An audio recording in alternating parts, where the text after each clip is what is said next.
is my one shot as Jamie Busick, and I want to be as real and as present for this path and this journey as I can be, and I'm gonna be. Send me wherever. Take me, I'm in.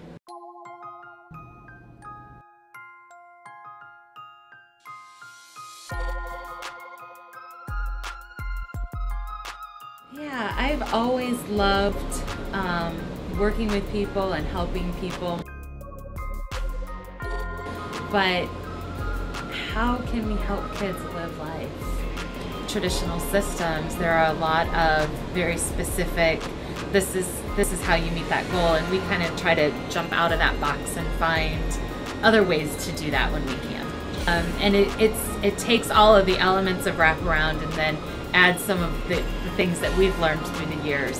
One of the most difficult parts of the wraparound model in this country is how do you really tap into natural supports?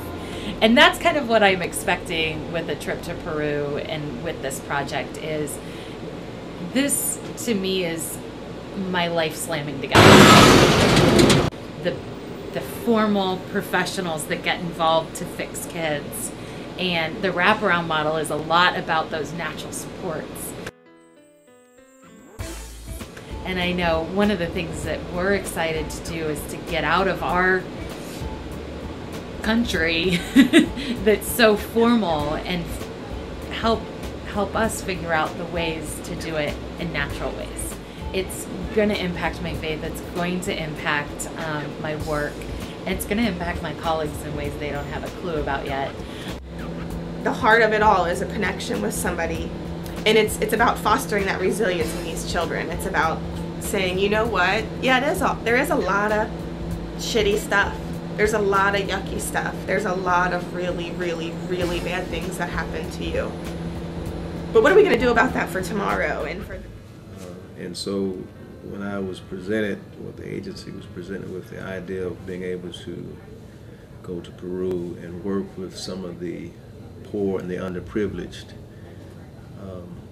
I thought it was another opportunity for me to make some contribution Peru. to that effort.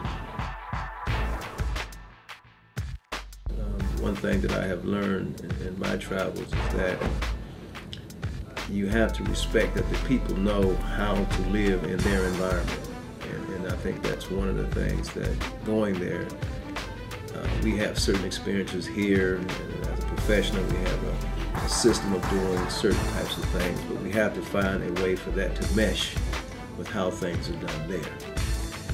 And so I really look forward to coming to Lima, not just to give, but to learn from the people. Porque es muy diferente cuando uno lo ve de lejos a que uno lo viva y que uno se involucre en el trabajo y que uno conviva con las personas. Yo creo que es muy importante convivir con las personas en el mismo sitio donde ellos viven, en el mismo lugar, en su pobreza, en sus limitaciones, y ver sus necesidades. ¿No? Entonces necesitan mucho amor. Es mejor vivir con ellos, pasar unos días con ellos. Ahora nosotros también les tenemos mucho amor a ellos y esperemos que pronto regresen.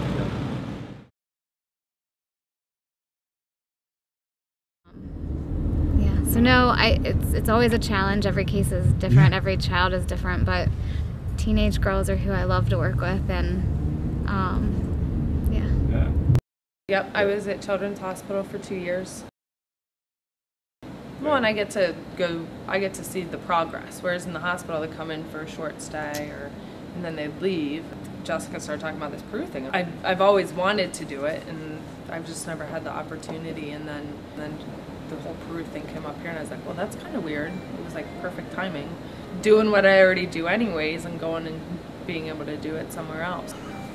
I'm not going to pass up this opportunity. Why do I do what I do? Well, how long we got? I mean, this is my interest, this is my passion. Everything I do pretty much revolves around these kids.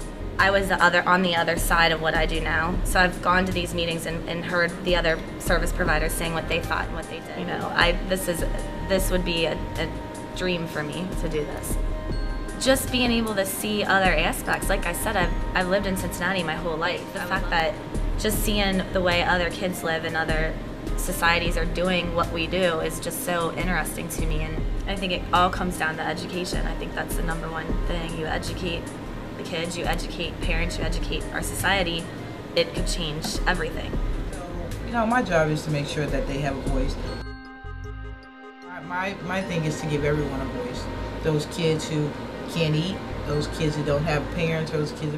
We're just a seed that was planted, you know what I mean? And now there's people, and we're talking about Peru, you know, we're talking about, you know, little Cincinnati and things like that, and talk about helping people and having them help us. Of the pure wraparound is that natural support, that one caring for another, that I'm going to take time to listen, and then listen again, and what your needs are. And that's why this project is so, because we're from different walks of life, but it's still, we're almost the same. And so, you know, and now you get to go where you have a language barrier. And then, so how do you relate there, and how do you, you know, communicate there? And I'm just like, wow, this project is incredible. First, just because I knew something top secret was going on. I'm usually pretty privy to the top secret stuff, and this I did not have an idea about. So maybe I don't mean as much to this place as I thought. I knew something was going on, and I had heard the buzz that Peru was involved, and so I didn't even care what it was. I was just like, you know what? I'm pulling the seniority card. If anybody's going to Peru, I don't even know if we're going to like clean toilets or if we're going to bring some kids back. I've been here longer than all of you. But it ended up being obviously so much more, and still just as intriguing. I believe that what we do works. I believe it because I live it, but I believe it because I've seen it. We'd be silly to think that our wraparound model that was created in the United States of America is a be-all, end-all. But it's so much more than phrases. Like, it's about what you believe about people and what you're willing, how far you're willing to go with them to get them to where they need to be. And those comforts, those human comforts that we have in the United States of America, shame on us, honestly. Shame on us. I would be stupid to sit on an experience like this and to say, you know what, I'm in my master's program and I have a house and I have dogs. Who loves mommy? Who loves mommy? Sit. You're so good. Thank you. Dogs, and I have relationships and responsibilities, and I want to see all of these. No way am I letting an opportunity like this pass up. And even I'm humbled by other ways of living. I need to be humbled. We all need to be humbled, and everybody in here has that one thing in common. I mean, we're here to make a difference, and I'm okay with people saying we're gonna make peanuts the rest of our life because of it. Oh well, I'm the lucky one.